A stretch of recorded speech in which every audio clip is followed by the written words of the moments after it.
નવરાત્રિમાં આ વર્ષે ગરબાની મોજ સાથે એક અનોખો ટ્રેન્ડ જોવા મળ્યો છે। ટ્રેન્ડ છે સર્વેલન્સ નવરાત્રિનો।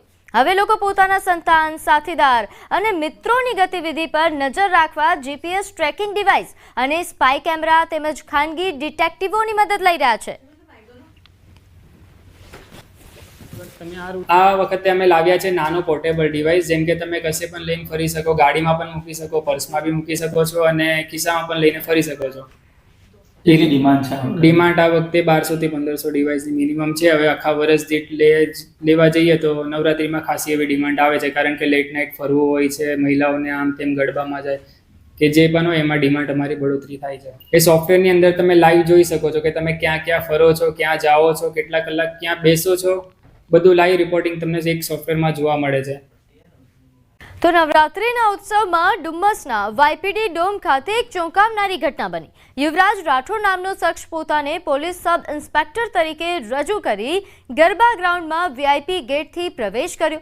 યુવરાજ રાઠોડ પોલીસ જેવા વેશમાં આવીને હાથમાં એક ખરાબ હાલતમાં રહેલો વોકી ટોકી લઈને ફરતો હતો। હું પીએસઆઈ છું અને ડ્યુટી પર છું કહીને તેણે વીઆઈપી વિસ્તારમાં પ્રવેશ મેળવ્યો। માત્ર એ જ નહીં, પરંતુ ત્યાં બેઠેલા સેલિબ્રિટીઝ અને મહાનુભાવોની વચ્ચે જઈને ફોટા પણ પડાવ્યા હતા। પોલીસની તપાસમાં ખુલ્યું કે યુવરાજ છેલ્લા 2 દિવસથી આ રીતે નકલી પીએસઆઈ બનીને ગરબા ગ્રાઉન્ડમાં ફરતો હતો। ડુમસ પોલીસ મથકે આયોજક નયન માંગરોડિયાની ફરિયાદ પરથી યુવરાજ રાઠોડ વિરુદ્ધ ગુનો દાખલ કરવામાં આવ્યો છે। અમદાવાદમાં દશેરાની તૈયારીઓ જોરશોરથી ચાલી રહી છે અને રાવણ દહન માટેના પૂતળા બનાવવાની કામગીરી છેલ્લા 2 મહિનાથી ધમધમતી થઈ છે। ખાસ વાત એ છે કે આ વખતે જીએસટીમાં થયેલા ઘટાડાનો સીધો ફાયદો રાવણના પૂતળાના ભાવમાં જોવા મળી રહ્યો છે। અગાઉ જ્યાં 10 ફૂટ ઊંચા પૂતળા માટે 9 થી 10,000 રૂપિયા ચૂકવવામાં આવતા હતા, હવે એ જ પૂતળા 6,500 થી 7,000 રૂપિયાની વચ્ચે વેચાઈ રહ્યા છે। આ બદલાવથી પૂતળા બનાવનારા અને ખરીદનારા બંને ખુશ છે। અમદાવાદમાં આ વર્ષે અંદાજે 9 થી 10 સ્થળોએ રાવણ દહનની ભવ્ય ઉજવણી થવાની છે। શક્તિ પર દેવી શક્તિના વિજયનું પ્રતીક એવું વિજયાદશમી પર્વને હવે ગણતરીના દિવસો બાકી રહ્યા છે, ત્યારે અમદાવાદના રામોલમાં રાવણના પૂતળા બનાવવાની કામગીરી જે છે તે પૂરજોશમાં ચાલી રહી છે। રાવણ, મેઘનાથ અને કુંભકર્ણ એવા અલગ અલગ પૂતળા તૈયાર કરવામાં આવી રહ્યા છે। અમદાવાદમાં 9 થી 10 જગ્યાએ આ વખતે વિજયાદશમી પર્વ મનાવવામાં આવશે અને જોમ, જુસ્સા અને હર્ષોલ્લાસ સાથે આ વિજયાદશમી પર્વની ઉજવણી થવાની છે। અમદાવાદમાં સૌથી મોટું નાગરવેલમાં જે આયોજન થાય છે, રામલીલાનું આયોજન થાય છે અને રાવણ દહનનું આયોજન થાય છે અને ત્યાં નાગરવેલમાં 51 ફૂટના રાવણના પૂતળાનું દહન થવાનું છે અને આ ઉપરાંત અલગ અલગ જગ્યાએ પણ રાવણના પૂતળાના દહન થવાના છે। મોહસિનભાઈ કે જેઓ 40 વર્ષથી આ વ્યવસાય સાથે જોડાયેલા છે, મોહસિનભાઈ આપણી સાથે છે। મોહસિનભાઈ, विजयादशमी पर्व आ रहा है, अभी पुतले भी बनाए जा रहा है, ओवरऑल अहमदाबाद में आप किस प्रकार से देखते हैं, कैसा माहौल है विजयादशमी? जी, विजयादशमी पर्व का जो माहौल है, मुझे लगता है कि असत्य पर सत्य की जीत का जो माहौल है, हर्षोल्लास और जोश के साथ इस बार मनाया जा रहा है। लगभग आप समझिए अहमदाबाद के अंदर 15 रावण के पुतले और कुंभकर्ण के, मेघनाथ के पुतले बनाए जा रहे हैं। कन्नावती क्लब और नागरबेल में सबसे बड़ा पुतला बनाया जा रहा है इस बार। 51 फीट का नागरबेल हनुमान, कन्नावती क्लब में 41 फुट का रावण, मणिनगर में 45 फीट का रावण।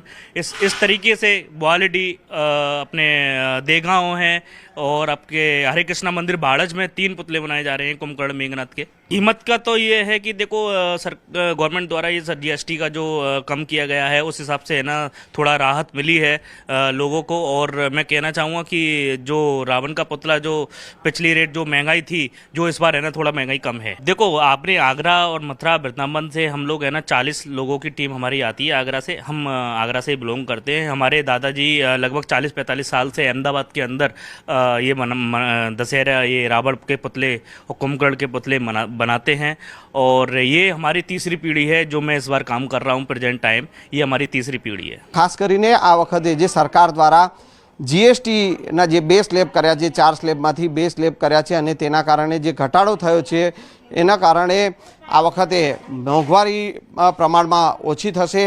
દર વર્ષ કરતાં પ્રમાણમાં સસ્તા જે છે તે પૂતળા વેચાવાના છે અને તેને લઈને અનોખો માહોલ આ વખતે વિજયાદશમી પર્વએ અને અનોખી ઉજવણી જોવા મળવાની છે. કેમેરામેન ખેંગા રાઠોડ સાથે સંજય ટાંક, ન્યૂઝ 18 ગુજરાતી, અમદાવાદ. સોમનાથમાં વરસાદ વચ્ચે રસ્તાનું સમારકામ શરૂ થયું. તાલાળાથી રમરેજી વચ્ચે રસ્તાનું સમારકામ શરૂ કરવામાં આવ્યું છે. પાણી ભરાયેલું હોવા છતાં રોડની કામગીરી શરૂ થઈ છે. ડામરનું કામ કરતો હાલ આ વિડીયો વાયરલ થઈ રહ્યો છે. તો ડામરનું કામ કરતો આ વિડીયો છે જે અહીં પાણી ભરાયા છે જે રસ્તા પર, ત્યાં આ પ્રકારની કામગીરી શરૂ કરવામાં આવી છે. અહીં વારંવાર વરસાદ પડે છે અને ચાલુ વરસાદે આ પ્રકારની કામગીરી શરૂ થતાં લોકો ચર્ચા કરી રહ્યા છે. નોંધનીય છે કે અહીં રોડ પર વરસાદના કારણે પાણી ભરાયેલા હોવા છતાં ડામરનું કામ થઈ રહ્યું છે, જેનો વિડીયો વાયરલ થઈ રહ્યો છે. ડાંગ જિલ્લામાં વરસાદે તબાહી મચાવી છે. પૂરની સ્થિતિ બાદ રસ્તાઓની કામગીરી હવે શરૂ કરવામાં આવી છે. ધોવાણ થયેલા રસ્તાઓની કામગીરી શરૂ કરાઈ. વઘઈ સાપુતારા રોડ પર આ કામગીરી શરૂ કરવામાં આવી છે. નોંધનીય છે કે અહીં ધોવાણ થયું હતું. 12 ફૂટ ઊંડા ધોવાણની કામગીરી હવે શરૂ થઈ. અમુક રસ્તાઓના એપ્રોચીસ ધોવાણ થયા હતા, સાઇડ શોલ્ડરનું ધોવાણ થયું હતું, ઘણી જગ્યાએ રોડ ઓવરટોપ થયા હતા. એટલે અમારા માર્ગ અને મકાન વિભાગ રાજ્ય હસ્તકના જે અગત્યના ધોરીમાર્ગો છે, ખાસ કરીને વઘઈ સાપુતારા રોડ છે, પિંપરી કાલીબેલ રોડ છે, પછી આહવા નવાપુર રોડ છે, વઘઈ આહવા ચિંચલી રોડ છે, એ દરેક માર્ગો પર લેન્ડસ્લાઇડ અને ઝાડ પડી જવાની જેવી ઘટનાઓ બનેલ. અમદાવાદની સગીરાને સોશિયલ મીડિયા પર પ્રેમ સંબંધ બાંધવો ભારે પડ્યો. યુવકે સગીરાને ઘરેથી ભગાડી હોટેલમાં લઈ જઈ શારીરિક સંબંધ બાંધ્યા.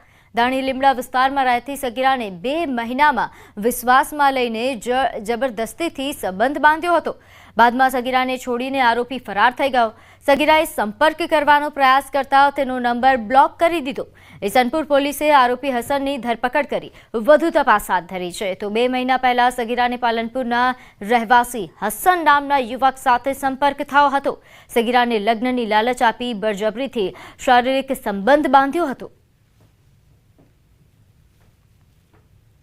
ગુનો કરવા પાછળના જે 2 વ્યક્તિઓ સામેલ હતા તેઓની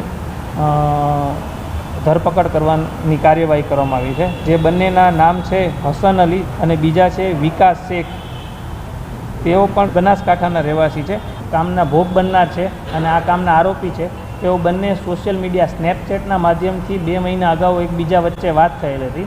જૂનાગઢમાં વેપારી પિતા પુત્રનું કારસ્તાન સામે આવ્યું. 60 જેટલા કમિશન એજન્ટો સાથે ઠગાઈ આચરી. એજન્ટો સાથે 1.59 કરોડની ઠગાઈ. વેપારી પાસે ધાણા ખરીદ્યા બાદ પૈસા ન ચૂકવ્યા. આરોપી પિતા પુત્રની યાર્ડમાં 2 પેઢી છે. પોલીસે પિતા પુત્રની ધરપકડ કરી. આ તરફ સુરતમાં બાઇક ચોરની ધરપકડ કરવામાં આવી. આરોપી 6 બાઇકની ચોરી કર્યા હોવાનો ખુલાસો થયો છે. રોજગારી ન હોવાથી ચોરીના રવાડે ચડ્યો હતો જીગર સરવૈયા, કે જેની સિંગણપોર પોલીસે ધરપકડ કરી. બીઆરટીએસ પાસે આવેલા તળાવ નજીક બાઇક છુપાવ્યા હતા. આવારા તત્વો બેખૌફ બન્યા છે. શહેરના રૂપમ ચોક વિસ્તારમાં લુખ્ખા તત્વોની દાદાગીરી સામે આવી. ખોડિયાર નાસ્તા ગૃહમાં અલ્તાફ નામના શખ્સ દ્વારા દાદાગીરી કરી દુકાનધારકને ધમકી આપ્યાની ફરિયાદ છે. દુકાનના માલિક નવીનભાઈએ જણાવ્યું કે અલ્તાફ વારંવાર દુકાને આવી પૈસા માંગતો અને ના પાડતા છરી બતાવી ધમકી આપતો. સમગ્ર ઘટનાના સીસીટીવી ફૂટેજ પણ સામે આવ્યા છે. દુકાનમાં કામ કરતા વ્યક્તિને વારંવાર ધમકાવી પૈસાની માંગણી કરતા હોવાની ફરિયાદ છે. ભાઈ કરીને છે એ મને વારંવાર હેરાન કરે, પાર્સલ આપ, પૈસા આપ, એવી બધી રીતે હેરાન કરે. તો કાલે રવિવારે મને બોલાય કે સ્વિમિંગ પુલની પાછળ આવ, મને તારું કામ છે. તો હું ત્યાં ગયો તો એ કીધું કે તે છે ને ઇન્સ્ટાગ્રામમાં કેમ મને આઈડી જોઈને ફોન નથી કરતો. એ 100 મને ફોન કરે, હું ઇન્સ્ટાગ્રામમાં એને રિસીવ નથી કરતો. તો એ છરી કાઢવા ગયો ને ડિક્કીમાંથી, તો હું ત્યાંથી મારી જાન બચાવીને ભાગી ગયો. કામે નથી જતો એની બીકે. રૂપમ ચોક બિઝનેસ સેન્ટરમાં દુકાન છે. આ ભાઈને લપ હતી, 2-3 દિવસે એને પૈસા માંગતા હતા ભાઈ, અલ્તાફભાઈ. કાલે મારી દુકાનમાં ભાઈને ગોતો આવ્યા અને આજે આવ્યા. આજે આવીને દુકાને પૂછ્યું સાગરભાઈ ક્યાં છે. મેં કીધું 8 દીથી મારી પાસે કામે નથી આવતા. એ કે અહીંથી નીકળે તો જોઈ લેશું તને. મેં કીધું મને રેસ ભરવાનો વાત ન કરો. એમ કરીને ગાડી બોલવા લાગ્યા અને છરીનો ઘા કરવા લાગ્યા. આને પાછી હજી ફોન કરે છે કે એને કંઈ કેસ ન કરે તો નહીં તો જોઈ લઈશું બેયને. હજી પણ ધમકી. ભાવનગરના તળાજા તાલુકાના પિંગળી ગામમાં 2 સિંહની લટારનો વિડીયો વાયરલ થયો. વાયરલ વિડીયો થોડા દિવસ પહેલાનો છે, જેમાં એકસાથે 2 સાવજો મુખ્ય માર્ગ પર પસાર થતા નજરે પડી રહ્યા છે। વાયરલ વિડીયોમાં જોઈ શકાય છે કે એક વ્યક્તિ બાઇક લઈને સાવજની સામે આવી રહ્યો છે, પરંતુ અચાનક જ સાવજને જોઈ જતા તેમણે બાઇક પાછી વાળીને તે નીકળી ગયો। સુરત શહેરમાં દિવાળીના તહેવાર પહેલા જ પોલીસ સક્રિય બની છે। ડબગરવાડ વિસ્તારમાં લાયસન્સ વિના ફટાકડા વેચતા 2 દુકાનદારોની ધરપકડ કરવામાં આવી। ફાયર સેફટી વગર ફટાકડાનું જોખમી રીતે વેચાણ કરતી 2 દુકાનો પર પોલીસે દરોડા પાડ્યા। ઓમ ક્રેકર્સ અને ઓમ ગાયત્રી મલ્ટી શોપમાં ફાયરના સાધનોનો અભાવ હતો। દરોડા દરમિયાન પોલીસે કુલ ₹1.84 લાખના ફટાકડા સીઝ કર્યા હતા, તો પોલીસ દ્વારા બંને દુકાનદારોની ધરપકડ કરવામાં આવી છે। આવી બેદરકારીના કારણે અનેક વખત જાનહાનિની શક્યતા ઊભી થતી હોય છે, તેથી પોલીસે કડક કાર્યવાહી કરી। તરફ પાટણમાં વાંસના ટોપલા બનાવવાની સામગ્રીની આડમાં વિદેશી દારૂની હેરાફેરી ચાલતી હતી। દારૂના બુટલેગરો દ્વારા વિદેશી દારૂની હેરાફેરી માટે વાપરવામાં આવી આ પ્રકારની નવી મોડસ ઓપરેન્ડી પાટણ જિલ્લા એલસીબીએ વિદેશી દારૂની હેરાફેરી કરતી આ ગાડી ઝડપી પાડી છે। સિદ્ધપુરના સુજાનપુર પાટિયા પાસેથી વિદેશી દારૂની હેરાફેરી કરતું પિકઅપ ડાલુ પકડવામાં આવ્યું। વાહન ચાલક સાથે 10 લાખના વિદેશી દારૂ સહિત 15 લાખનો મુદ્દામાલ કબજે કર્યો। ભાવનગર જિલ્લામાં નશાના કાળા કારોબારનો પોલીસે પર્દાફાશ કર્યો। નશાકારક કોલોન વોટરના મોટા રેકેટનો પર્દાફાશ થયો છે। 4 અલગ અલગ સ્થળોએ પોલીસે દરોડા પાડ્યા। દરોડા દરમિયાન કુલ 20,471 બોટલો મળી કુલ ₹19.24 લાખનો મુદ્દામાલ જપ્ત કર્યો છે। ગારિયાધારમાં તો કોલોન વોટરની એક ફેક્ટરી ઝડપી પાડવામાં આવી। પોલીસે 6 આરોપીઓની ધરપકડ કરી છે અને એક આરોપી હજુ ફરાર છે। પોલીસે જણાવ્યું કે આ બોટલોમાં 55% વધુ ઝેરી આલ્કોહોલ હોવાથી આરોગ્યને ગંભીર નુકસાન કરે છે। પોલીસે લોકોને અપીલ કરી છે કે આવી ગતિવિધિઓ અંગે તાત્કાલિક જાણ કરવી।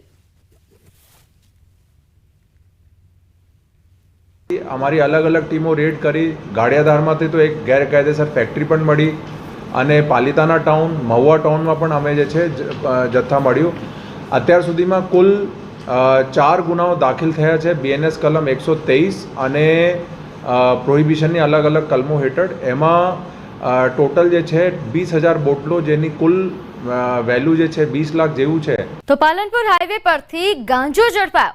19.9 કિલો ગાંજા સાથે 2ની ધરપકડ થઈ છે। કારની ડેકીમાંથી ગાંજાનો જથ્થો ઝડપાયો હતો। બંને આરોપીઓ અંજારના હોવાનો ખુલાસો થયો છે। જામનગર રોડ પર મનહરપુર ખાતે એક ડમ્પર ચાલક બેકાબુ બન્યો। ટ્રક ચાલક દ્વારા બેફામ રીતે વાહન ચલાવી 3 જેટલા વીજળીના થાંભલા અડફેટે લીધા। ગરબી ચોકમાં બેકાબુ બનેલા ડમ્પરે વીજ થાંભલા અડફેટે લીધા। વીજ કાપ હોવાના કારણે આ મોટી દુર્ઘટના ટળી। ગરબી મંડપને પણ ભારે નુકસાન થયું છે। સ્થાનિકોએ ડ્રાઈવર પર ગંભીર આક્ષેપ કર્યા। ડ્રાઈવર નશાની હાલતમાં હોવાનો સ્થાનિકોનો આક્ષેપ છે, તો ડમ્પર લઈને ડ્રાઈવર દારૂ પીવા આવ્યા હોવાનો પણ આક્ષેપ થઈ રહ્યો છે। આ વિસ્તારમાં દેશી દારૂ પીનારાઓનો ત્રાસ હોવાના કારણે લોકો આ પ્રકારના આક્ષેપ કરી રહ્યા છે। ત્યાંથી ઉપર ગયો દારૂ પીને પાછો આવ્યો, બરોબર। અહીંયા મારે ગરબી બની છે એટલે એ વિચાર કરતો હતો આમ જાવ કે આમ જાવ। ઉમરે ચડી ગયો ભાઈ, ફૂલ હતો એટલે એને ટર્ન મારીને અહીંયા આમ ગાડી લીધી નથી, ભરાતો ગયો, બધું હોરું પાડતો ગયો ભાઈ। દારૂ પીને નીકળે જો નોનવેજ મળે ઉપર, નોનવેજ દારૂ અને બીજી વાત પ્લસ અહીંથી નીકળે એટલે લગાડ વગર હોય, ગાળું બોલતા જતા હોય। મેં શું ઘરમાં કરી જાય દારૂ તોડીને ભાડે। એટલે રાજકોટના મનહરપુર વિસ્તારમાં એક ડમ્પર છે તે બેકાબુ બન્યું હતું અને જે છે વીજ પોલને પણ અડફેટે લીધા હતા। 2 વીજ પોલ છે તે અત્યારે અહીંયા ધરાશયી થયા છે। આજે જે છે આજે બુધવારનો દિવસ હતો અને ક્યાંક વીજ કાપ હતો એટલા માટે મોટી દુર્ઘટના ટળી છે। દ્રશ્યોમાં પણ જોઈ શકો છો કે આ વીજ પોલ છે તે અત્યારે અહીંયા ધરાશયી થઈ ગયા છે। એટલું જ નહીં, વાહનોને પણ અડફેટે લીધા હતા। ગરબીનો એક જે મંડપ છે આ મંડપને પણ જે છે અત્યારે અહીંયા ધરાશયી થયેલો જોવા મળી રહ્યો છે। ખાસ કરીને અનેક લોકો છે તે જે છે એ અડફેટે આવતા બચ્યા હતા। આ ડમ્પર વાળા ભાઈ હતા, ઓલા બેન ની હતા, આ થાંભલા બધા પાડી નાખ્યા જો। અને બીક તો લાગે ને છોકરાઓને ભાઈ, છોકરા અમારા અહીંયા જ રમતા હોય, મંદિરે જ હોય પ્રસાદી લેવામાં। હવે છોકરાઓને કઈક થયું હોય તો શું કરે? એ ભાઈ થાંભલો પડ્યો માથે, ઘડીક વાર મને માથાથી રહી ગયા, ઘડીક વાર માથે પડ્યો તમે શું કરી લે તેને? નશામાં હતો, દારૂ આગળ બધું બની ગયો છે, દારૂ પીને જ ઉપરથી આવ્યો છે, ફૂલ પીવે છે, ફૂલ પીતો જ આવ્યો તો ઉપર દારૂ બનાવે છે, ત્યાંથી પીને આવ્યો. ઈ તમે અમારું એ જ કહેવાનું છે કે તમે દારૂ જ બંધ કરાવો અહીંયા પેલા. ઘટના છે ને, જે આ ડમ્પર વાળા ભાઈ છે ને, એ નશાની હાલતમાં ડમ્પર લઈને નીકળ્યા હતા. એટલે જે મેન અમારો મુદ્દો છે, એ નશાનું પીઠું જે પાછળ છે એ પોલીસ બંધ કરાવે. આ તો અનાયાસે અકસ્માત થયો, નાના બાળકો અહીંયા મંદિર છે, મંદિરમાં નહીં ઈજા નથી થઈ, એટલી માતાજીની મહેરબાની. બરોબર છે, મંદિર છે, મંદિરે પ્રસાદી આપવા માટે જે તે સેવકો છે એ બધા પ્રસાદી આપે જ છે. બરોબર છે, અનાયાસે આજે કોઈ હતું નહીં, કોઈ બાળકોય નહોતા, અને VGL વાળા એનું કામ કરતા હતા એટલે લાઇટે બંધ હતી. નકર આ 3 પોલ પડ્યા, આમાં કેટલી જાનહાની થાય. ત્યારે સ્થાનિકો છે તે તમામ સ્થાનિકો એક જ આક્ષેપ કરી રહ્યા છે કે જે ડ્રાઈવર હતો તે નશાની હાલતમાં હતો. અહીંયા જે છે આજે PGVCLનું કામ ચાલુ હતું, એટલા માટે જે છે અહીંયા જે છે વીજ પુરવઠો પણ સદનસીબે બંધ કરવામાં આવ્યો હતો. જો આ વીજ પુરવઠો ચાલુ હોત અથવા તો કોઈ બાળકો અડફેટ આવ્યા હોત તો મોટી દુર્ઘટના સર્જાઈ શકે છે. ત્યારે આવા શખ્સો સામે કડકમાં કડક કાર્યવાહી થવી જોઈએ. તે 1-2 લોકો નહીં, પરંતુ સમગ્ર આ વિસ્તારના જેટલા પણ લોકો છે તેમની આ એક જ માંગ છે. ડેરીની ચૂંટણીને લઈને રાજકીય ગરમાવો સર્જાયો છે. બનાસ ડેરીની ચૂંટણીને બિનહરીફ બનાવવાની કવાયત શરૂ થઈ છે. ફોર્મ પરત ખેંચવાના પ્રથમ દિવસે જ દાંતા બેઠક પરથી 2 ફોર્મ પરત ખેંચાયા. વિજયસિંહ બારડ અને જવાનજી ઠાકોર અમૃત પરમારના સમર્થનમાં ફોર્મ પરત ખેંચ્યા છે. તો દાંતા બેઠક પર 5 ઉમેદવારમાંથી 3 ઉમેદવારો હવે મેદાને રહ્યા.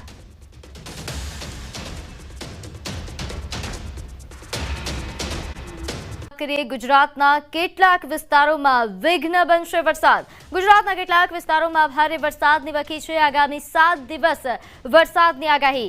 સામાન્યથી મધ્યમ વરસાદની આગાહી કરવામાં આવી છે. દક્ષિણ ગુજરાત અને સૌરાષ્ટ્રમાં વરસાદની આગાહી છે. 27 થી 30 સપ્ટેમ્બરના થંડરસ્ટોર્મ સાથે વરસાદની આગાહી.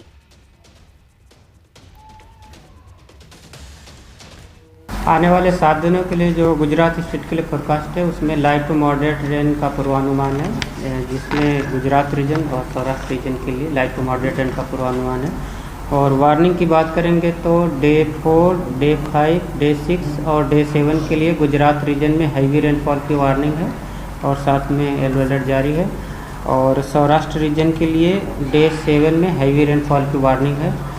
और थंडरस्टॉर्म की बात करेंगे तो डे 4 और डे 5 के लिए गुजरात रीजन के लिए थंडरस्टॉर्म की वार्निंग है. और सौराष्ट्र रीजन के लिए डे 5 में थंडरस्टॉर्म की वार्निंग है.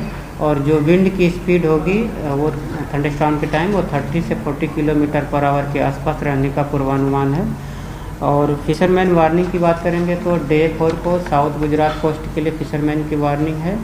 और डे 5 के लिए एंटायर गुजरात कोस्ट के लिए फिशरमैन की वार्निंग है. और जो विंड की स्पीड होगी वो 40 से 50 किलोमीटर पर आवर और साथ में जो गस्टी विंड होगी वो 60 किलोमीटर पर आवर के आसपास रहने का पूर्वानुमान है. एक जो cyclonic circulation central parts of Maharashtra पे है वो अभी भी परसिस्ट कर रहा है. और जो एक अभी साइक्लोनिक सर्कुलेशन म्यांमार कोस्ट के आसपास बना हुआ है वो 25 तारीख को लो प्रेशर एरिया में कन्वर्ट हो जाएगा. और इसके बाद इसका जो मूवमेंट होगा वेस्टवर्ड डायरेक्शन में होगा. तो इस सिस्टम के मूवमेंट और इसके इंटेंसिफिकेशन को ध्यान में रखते हुए डे 4 से लेकर डे 7 तक गुजरात रीजन के लिए हैवी रेनफॉल की वार्निंग है. और सौराष्ट्र रीजन के लिए डे 7 में हैवी रेनफॉल की वार्निंग है.